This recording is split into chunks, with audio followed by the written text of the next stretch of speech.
I worship you. I worship you. You are here, moving in our midst. I worship you. I worship you. I worship you. You are here, working in this place. I worship you. I worship you. You are waymaker, miracle worker, promise keeper, light in the darkness.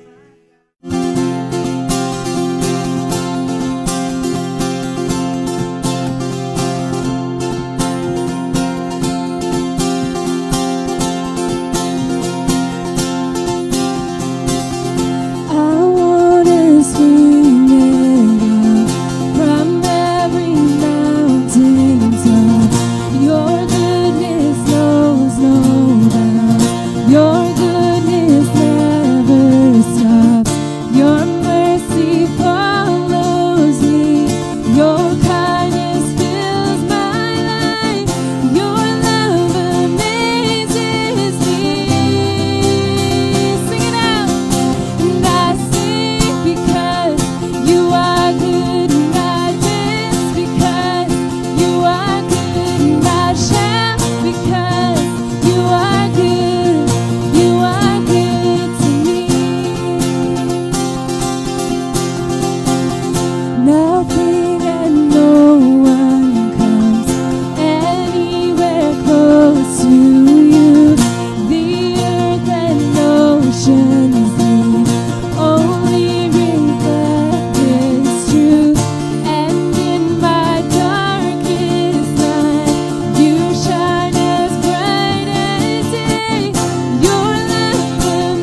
Hi everyone, thank you for joining us tonight for our Sunday evening chapel online, and welcome to the Grind. We're so happy that you can join us tonight. My name is Pastor Andrew Bailey, and I just want to give you an update this evening on what we have been doing over the last couple of days here at the Grind. Also give you a few upcoming events, announcements, and just keep you connected. We want, during this time of COVID-19, to continue to reach out to our community, stay in contact with our clientele, our staff, our volunteers, and everyone in the downtown core here in Pembroke. So again, thank you for joining us tonight. Just a reminder, if you have any needs that you need to get a hold of us, I'm going to give you our telephone number. You can give us a call at the coffee house. We answer the phones from Tuesdays to Saturdays. We're in the coffee house on the weekdays from 9 a.m. to 1 p.m. And on Saturdays, we will be here from 4 p.m. to 6 p.m. The number is 613-631-0201. Again, 613-631-0201. We have our breakfasts from Tuesdays to Fridays, which is from 9 a.m. to 10 a.m. We have our weekly lunches, again, from Tuesdays to Saturdays. That is provided at our takeaway counter at the Grind from 11 a.m. to 1 p.m.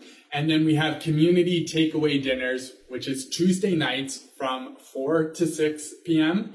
and Saturday from 5 p.m. to 6 p.m. So you can come down. Now we have breakfasts, we have lunches and dinners that are provided down here at the Grind for takeaway.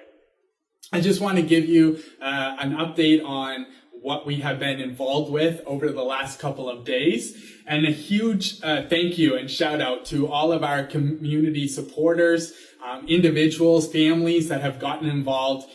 Especially difficult during COVID-19, and as last week I shared, we have a number of different requests coming in from the community, a variety of different needs coming from our clientele. And I just want to say a few shout outs this evening to some of our supporters. First of all, thank you to the Ontario SPCA. We were able to connect with the OSPCA here in Renfrew County, which has provided and donated a variety of different cat food, dog food, and just being able to help our clientele at this time, specifically with their animal or pet care. Thank you for the continuous support of No Frills. No Frills has been donating canned goods, products and food produce to us on a weekly basis that helps our clientele with groceries, as well as our kitchen staff with the community meals that we prepare and cook. I want to thank you to all the families and all the individuals that reached out to us on Facebook. We had a 2-week campaign for hygiene products.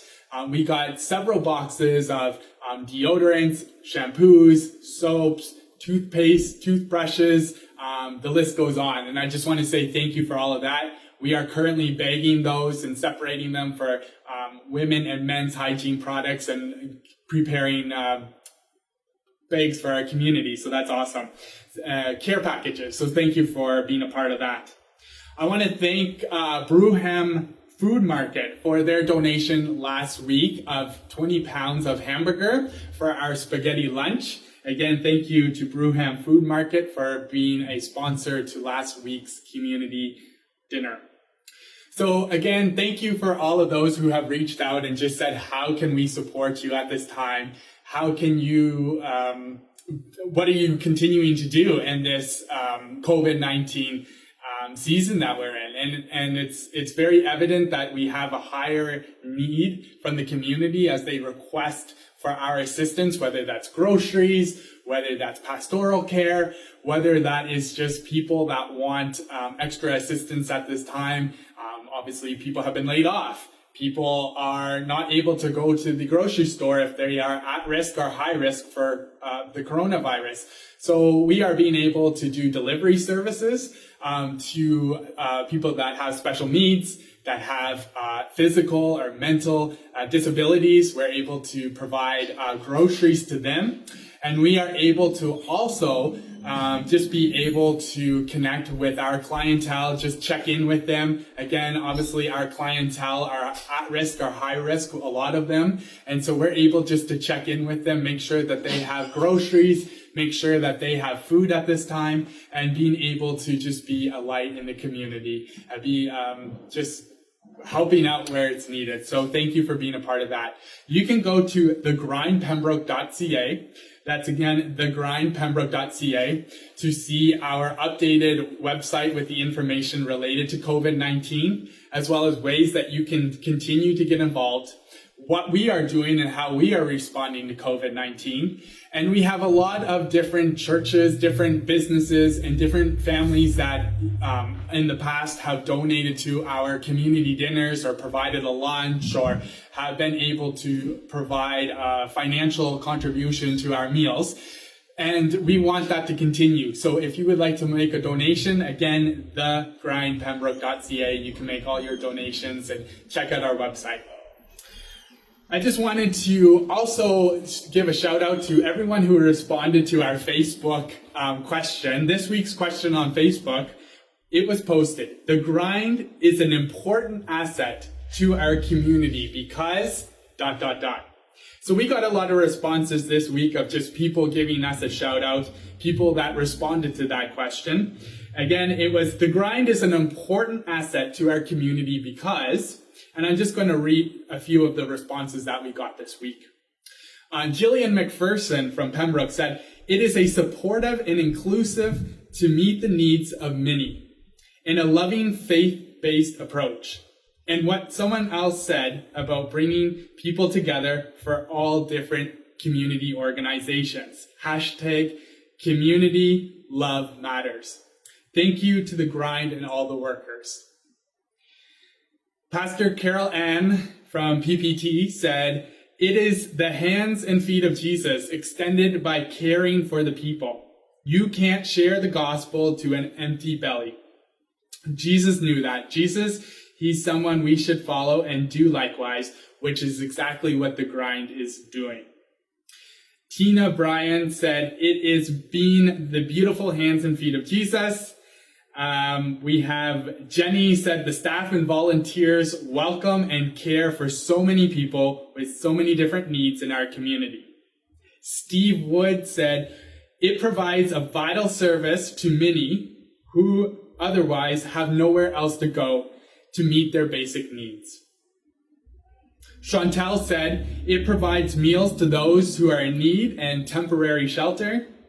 Karen Turcott said it's a home for many. And so I just want to thank you to everyone who responded to our question. What does the grind mean to you? Or how has the grind impacted our community of Pembroke or the county of Renfrew County? Thank you for responding to those. We will add another question next week. I'll read those answers in our chapel, and we want to stay connected with you all. I wanted just to give a few other updates before I start my message. We have now a washroom facility for our clients at the back of the building to be able to wash their hands, use the toilet, be able to sanitize before they get their lunch. Due to COVID-19, obviously our clientele and the people that we do ministry with in the downtown core have not been able to use our building. And so we are able to provide now a washroom facility out back.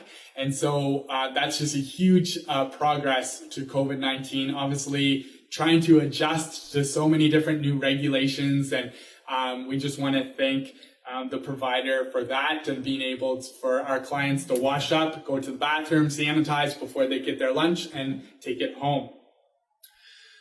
I just wanted to say my message today as we jump into the beginning of our chapel, that it's my title is that scars have a story.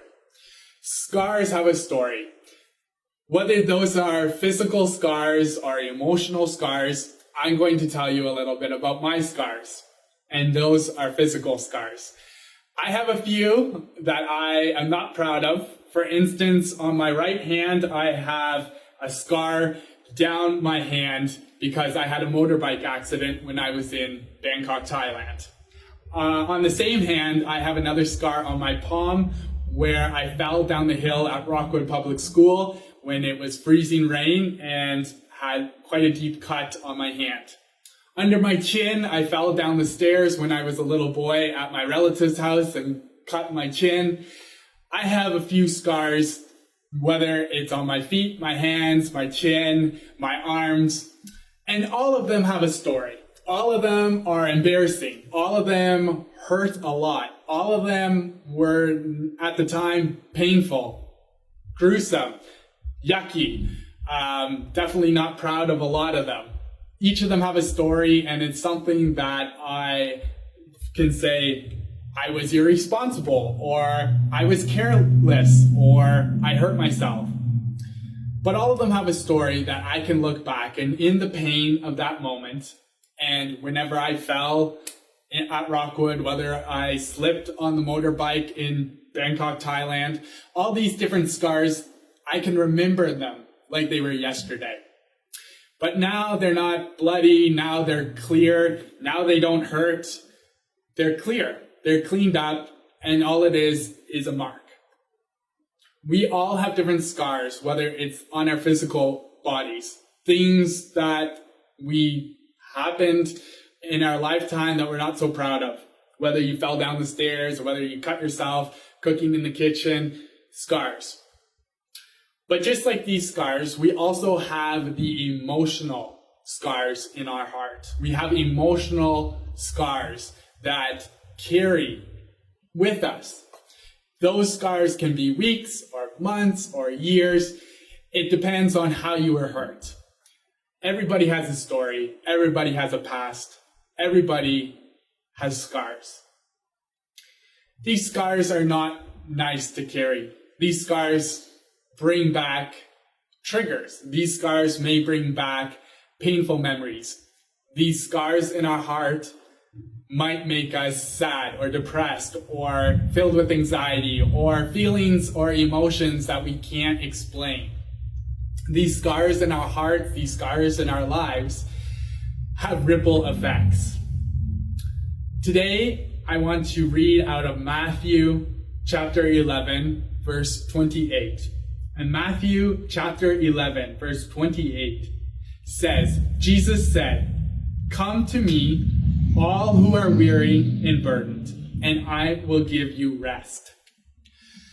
Over the last couple of weeks, even the last couple of months, a lot of us have been shut in. A lot of us are working at home. A lot of us are experiencing COVID-19 in ways that we thought we would never experience in 2020. Being disconnected from churches, being disconnected from our offices, our families, our homes. Going to the grocery store is even more hectic. Life has changed. But in isolation and in places where we feel alone, where we don't necessarily have the community that we used to have, where COVID-19 has isolated each of us in different ways, anxiety or fear can come in our hearts.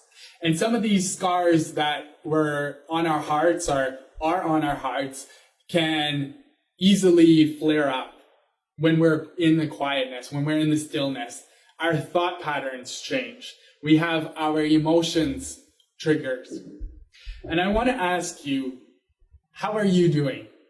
Here at The Grind, we care. We have pastoral care. We have people that want to reach out to you. If you are having anxiety, if you need a place to just talk, we are here for you.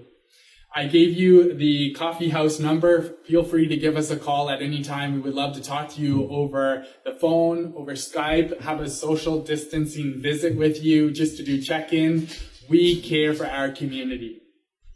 This evening, I challenge you, as I'm speaking and I have mentioned the word scars, what are some of the thoughts that are coming into your mind right now? What are some of the things in your heart that have just come to your mind? These scars that I'm talking about. I hope that over the last couple of days, the last couple of weeks, that you are being able to continue to seek health and wellness. And during this time, you're able to get quiet with the Lord, to seek reconciliation, to seek forgiveness, And this is such a perfect and wonderful opportunity to pick up the phone and call a loved one, or call a lost connection, to call a friend that you haven't talked to for several months or even years. This is the perfect opportunity to reach out to who you need to reach out. This is the perfect opportunity during isolation, during our lockdown that we're experiencing during COVID-19, to reanalyze your heart, to focus on your health and wellness, to set up goals, to be able to continue to focus on your heart, on your health, and on, most importantly, your spirit. Be able to seek reconciliation, forgiveness. Be able to ask for forgiveness. Be able to say, I'm sorry. Reach out to those in your life that you have wronged. I pray that over the next couple of days and weeks, and my challenge for you this week is take some time in this quietness, in this stillness, to be able to seek reconciliation. Journal. Write down those people that have wronged you. Pray for those who have wronged you. Pray for those who have persecuted you. Forgive, let go, and allow forgiveness to intercede in your heart. I pray that over these next couple of days and weeks, that you would find comfort in the Lord. Again, we are always here for our community. If you need prayer, if you need pastoral care, if you need anything, we are here for you. Please reach out to us. That is the end of my little message. And next week, I am going to have a special guest with us. We're going to do a little interview. And so I'm looking forward to interviewing someone just to give you another perspective of what is happening down here at the Grind. But before I close, I just want to pray into this little message that I shared about reconciliation. I pray that you have a week of peace. I pray that you have a week of just being able to focus on your inner health and wellness, and be able to reach out to those who you may have not touched base with over the last couple of weeks or months. Maybe a friend, maybe a long lost friend, maybe a relative. Just check in with your elderly neighbor. Be able to be a light in the community. A simple phone call, a hello to a neighbor, a grocery drop off, sending a card in the mail, whatever it is, just to be able to let people know that you are thinking of them and that you are praying for them, that you love them, and that you are there for each other. We're all in this together. Thank you so much for joining us tonight. And before I pray, I just say, again, we are here for you. We're all in this together. Let me close in prayer. Lord, I just thank you for this time of being able to share with the community about reconciliation and the importance of forgiveness, and being able to be a light in our community. The Grind is doing so much over the last couple of days and weeks, specifically about COVID. We've been able to reach people that are shut in, people that are at home, that are having problems going to the grocery store, that have physical disabilities, and we are busy down here. And we thank you for the community support. We thank you for all the things that we have been able to do over the last couple of days and weeks to support our community. I want to just say thank you for joining us tonight.